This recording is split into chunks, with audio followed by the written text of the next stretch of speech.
Era o apelido dos peitos da sua mãe pra você.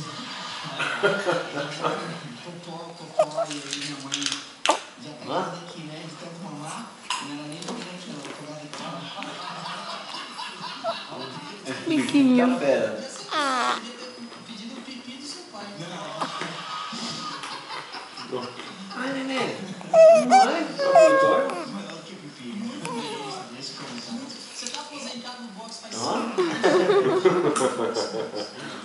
A última luta que fiz foi 29 de 2007 contra a Juan Dias e perdi a minha última luta e depois resolvi parar.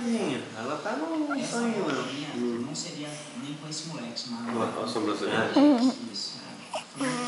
Tentou fazer.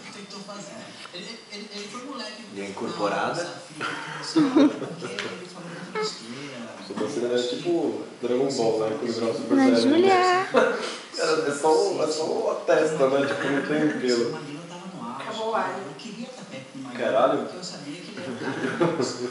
E com ele foi diferente. Eu queria derrubar o cara do boxe. Ele falava que era fã. Eu, quando eu sou fã de alguém, eu quero estar do lado.